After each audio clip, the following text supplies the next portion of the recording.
नमस्कार, मैं हूं श्री नारायण तिवारी और आप देख रहे हैं नेशनल न्यूज। महाराष्ट्र के मुख्यमंत्री उद्धव ठाकरे विधानसभा के शीतकालीन सत्र में पहले दिन विधान भवन नहीं पहुंचे तो तरह तरह की चर्चाएं शुरू हो गई। वैसे ये सच है, 10 नवंबर को अस्पताल में भर्ती हुए थे। उनका सर्वाइकल स्पॉन्डिलोसिस का ऑपरेशन हुआ है, सर्जरी हुई है और वो पूरी तरह से स्वस्थ नहीं है। यह कटु सत्य है और सबको मालूम है।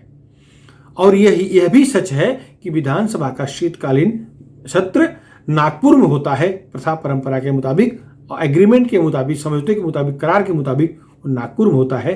लेकिन मुख्यमंत्री का स्वास्थ्य ठीक नहीं है, वो विमान यात्रा इतनी लंबी करें ऐसी इजाजत डॉक्टरों ने नहीं दी है, इसलिए वह सत्र मुंबई में ही बुला लिया गया, मुंबई में ही हो रहा है। लेकिन विपक्ष की ओर से ज्यादा शंका कुशंका पैदा किए जाने की बात तो दूर रही, सत्ता पक्ष के लोग भी इसमें पूरी छोड़ने का काम कर रहे हैं। विपक्ष का तो काम ही है सरकार को घेरे, यह विपक्ष का दायित्व है, कर्तव्य है, काम है। लेकिन सत्ता पक्ष के लोग भी मीडिया में एक पूरी छोड़ने का काम कर रहे हैं, अफवाह फैलाने का काम कर रहे हैं। चूंकि ये अफवाह फैलाने का काम गोपनीय ढंग से किया जाता है, इसलिए किसी नेता का नाम लेना उचित नहीं है। लेकिन उद्धव ठाकरे का स्वास्थ्य ठीक नहीं है, इस बारे में मीडिया को फीडिंग करने काम मंत्रिमंडल में शामिल लोग ही कर रहे हैं। ये कड़वा सच है। विपक्ष के लोग, बताया जाता है कि प्रधानमंत्री नरेंद्र मोदी ने स्वयं उद्धव ठाकरे की हालचाल पूछने के संदर्भ में राज्य से बात किया, प्रदेश इकाई से बात किया। अपने गृह मंत्री महाराष्ट्र के दौरे पर थे, केंद्रीय गृह मंत्री अमित शाह की बात कर रहा हूं। उन्होंने उद्धव ठाकरे जल्दी स्वस्थ हों, जल्दी ही पूर्ण स्वस्थ हों, ऐसा ईश्वर से प्रार्थना किया और उनके स्वास्थ्य के बारे में किसी भी तरह कोई चर्चा नहीं किया। लेकिन मीडिया को फीड करने का उनके सहयोगी मंत्रिमंडल में शामिल मंत्री ही मीडिया को फीड कर रहे हैं कि उनका स्वास्थ्य ठीक नहीं हो रहा है, रिकवरी बहुत स्लो है। इस बात को मुख्यमंत्री उद्धव ठाकरे को पता भी लगा होगा, क्योंकि मुख्यमंत्री है तो उनके पास सूचना तंत्र है ही है, होगा ही, होना भी चाहिए। अब बताइए, विधानसभा में नियमानुसार तो मुख्यमंत्री के नेतृत्व में ही सारा काम होता है, उनकी उपस्थिति अनिवार्य है। लेकिन अस्वस्थ हैं तो विपक्ष के नेता देवेंद्र फडणवीस ने स्पष्ट शब्दों में कहा कि हम उनके उपस्थित न होने को मुद्दा नहीं बनाएंगे, क्योंकि हमें पता है वो अस्वस्थ हैं। हम प्रार्थना करते हैं कि जल्दी पूर्ण स्वस्थ हों, लेकिन उन्हें अपनी जिम्मेदारी किसी योग्य नेता को दे देनी चाहिए, इतनी अपेक्षा उन्होंने जरूर व्यक्त की। लेकिन उनके स्वास्थ्य को लेकर के किसी तरह टीका टिप्पणी उन्होंने नहीं किया। हाँ, भाजपा के प्रदेश अध्यक्ष चंद्रकांत पाटिल अपने स्वभाव के अनुसार जरूर कटाक्ष करते दिखे और वो शुरू से कर रहे हैं। नारायण राणे के सुपुत्र नीलेश राणे वो जरूर व्यंग कर रहे हैं, लेकिन चंद्रकांत पाटिल का जो व्यंग है वो नपातुला है। उनका ये कहना था कि अगर इतने लंबे बीमारी से वो त्रस्त हैं, बीमार हैं, तो उन्हें अपना दायित्व किसी और मंत्री पर दे देना चाहिए था। अगर किसी अन्य मंत्री पर विश्वास नहीं तो अपने बेटे आदित्य ठाकरे को ही जिम्मेदारी सौंप दी होती।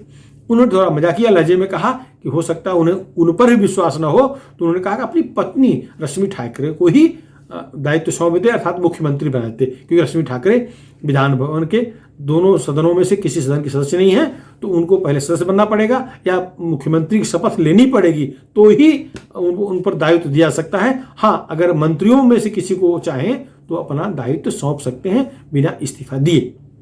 लेकिन यदि रश्मि ठाकरे को दायित्व देना होगा तो मंत्रिमंडल से उन्हें मुख्यमंत्री पद से इस्तीफा देना पड़ेगा और रश्मि ठाकरे को मुख्यमंत्री पद की शपथ दिलवानी पड़ेगी।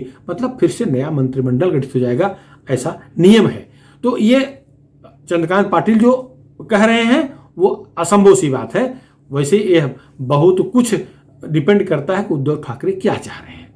यह सच है कि उनका बड़ा ऑपरेशन हुआ है और उनको पूर्णतः स्वस्थ होने में समय लगेगा। वैसे वो वर्चुअल तरीके से कैबिनेट की बैठक ले रहे हैं, अपने सरकारी आवास वर्षा में रहते हुए कैबिनेट की बैठक ले रहे हैं। बताया जा रहा है कि फाइलों पर हस्ताक्षर भी कर रहे हैं, जबकि मीडिया रिपोर्ट यह है उनका स्वास्थ्य जिस गति से ठीक होना चाहिए था उस गति से रिकवरी नहीं हो रही है, ये सच है। मुख्यमंत्री कार्यालय से अभी तक इस बारे में कोई भी अधिकृत बयान नहीं आया है। न सर्जरी करने वाले डॉक्टरों ने कोई बयान दिया है, न मुख्यमंत्री कार्यालय से कोई बयान आया है। हाँ, शिवसेना के विश्व प्रवक्ता संजय राउत जरूर बीच बीच में बोलते रहते हैं, स्वास्थ्य उनका उत्तम है ऐसा दावा कर रहे हैं, ये सच है। सवाल ये उठ रहा है कि मुख्यमंत्री अस्वस्थ हैं तो उनका जो दायित्व है उसका निर्वहन कौन कर रहा है। 2 नंबर पर अजित पवार है मंत्रिमंडल में, तो क्या अजित पवार मुख्यमंत्री का पूरा दायित्व निर्वहन कर रहे हैं? क्या उनको जिम्मेदारी दी गई है? जब मुख्यमंत्री सदन में नहीं होते, सदन में चर्चा होती है, विधानसभा विधान परिषद में, अगर मंत्री रिप्लाई नहीं दे पाता तो विपक्ष हमेशा आक्रामक हो कहता है मुख्यमंत्री बयान दे। मुख्यमंत्री बयान मतलब सबसे अधिक कीमती बयान माना जाता है, तो विपक्ष हमेशा मुख्यमंत्री से बयान चाहता है, मुख्यमंत्री से रिप्लाई चाहता है। खैर, इस मौके पर विपक्ष इस भूमिका में नहीं उतर रहा है क्योंकि मुख्यमंत्री नहीं है, लेकिन उनको सदन के विधान भवन परिसर में तो आना चाहिए था, ऐसी अपेक्षा थी सबको, ऐसी उम्मीद भी थी। खैर, ये महाराष्ट्र की बात पहली बार जो दिख रहा है, जो चर्चा हो रही है, ये महाराष्ट्र में भले पहली बार हुआ है, लेकिन और कई उदाहरण हैं जब सरकार के प्रमुख, सरकार के मुखिया लंबी इलाज के लिए देश के बाहर गए हैं या देश में इलाज कराए हैं, लेकिन कोई अपने पद से इस्तीफा नहीं दिया है। हाँ, जवाबदारी किसी ने किसी को जरूर दी है। एम जी रामचंद्रन तमिलनाडु से कैंसर के इलाज के लिए विदेश गए थे, लंबे समय तक बाहर रहे। और एन.टी. रामाराव भी विदेश जाकर इलाज कराए। खैर, उस समय उनके यहाँ बगावत हो गई थी, सरकार गिर गई। तो ये 2 उदाहरण दक्षिण हो गए। अटल बिहारी वाजपेयी भी घुटने के इलाज के लिए लंबे समय तक अस्पताल में रहे। ठीक है, खैर उप प्रधानमंत्री और उनके बाद नंबर 2 की पोजीशन में लालकृष्ण अडवाणी थे, वो कामकाज देख रहे थे, यह भी सच है। डॉक्टर मनमोहन सिंह स्वयं प्रधानमंत्री रहते हुए हार्ट का ऑपरेशन करवाए थे, बाईपास सर्जरी हुई थी, लंबे समय तक अस्पताल में थे, उन्होंने भी प्रधानमंत्री पद से इस्तीफा नहीं दिया था। और खैर, जिम्मेदारी उन्होंने जरूर अन्य मंत्री पर अलग अलग विभागों को सौंप दी थी। तो इस तरह से ये होता रहा है। कोई भी मुख्यमंत्री, कोई प्रधानमंत्री इस्तीफा दे करके नहीं इलाज कराने जाता है। अमेरिका के भी राष्ट्रपति ने जो कुछ 2 घंटे के लिए सही, लेकिन वो अपने पद की जिम्मेदारी उपराष्ट्रपति को सौंप दिए थे, ये सच है। और उसी को लेकर के चर्चा शुरू हुई। उद्धव ठाकरे का जब इलाज चल रहा है, ऑपरेशन हुआ है, लंबे समय बीमार हैं, तो उन्हें अपने पद की जिम्मेदारी किसी एक मंत्री को सौंपनी चाहिए थी। ये चर्चा का मुख्य कारण यही बना है। अमेरिका राष्ट्रपति जो बाइडेन ने अपनी जिम्मेदारी, अपने पद की जिम्मेदारी अपने उपराष्ट्रपति को सौंपी थी, उसी को लेकर, उसी नजीर को लेकर के ये चर्चा गर्म हो रही है। खैर, स्वास्थ्य है, स्वास्थ्य सबका हमेशा ठीक रहता है ऐसा नहीं है।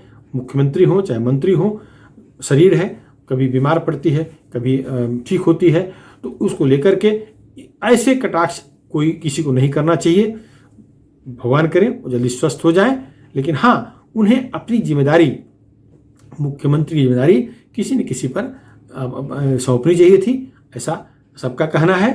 अब वो संभव है कि खुद, अभी सदन कई दिन चलेगा, सत्र कई दिन चलेगा, एक आध बार तो विधान भवन में आए।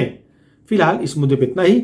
अब वो क्या लगता है, क्या उद्धव ठाकरे जी को अपने पद की जिम्मेदारी किसी और को सौंप देनी चाहिए, अथवा घर में रहते हुए भी वर्चुअल तरीके से मीटिंग अटेंड करें या अपने कार्यक्रमों को देखें, संबोधित करें अपने कार्यकर्ताओं को या प्रशासन को? यह संभव है। आपकी जो भी राय हो, आप हमारे चैनल के national news channel comment box में जरूर लिखें। फिलहाल इस मुद्दे पर इतना ही। और हाँ, यदि अभी तक आप हमारे चैनल को सब्सक्राइब न किए हों तो सब्सक्राइब जरूर कर लें। धन्यवाद।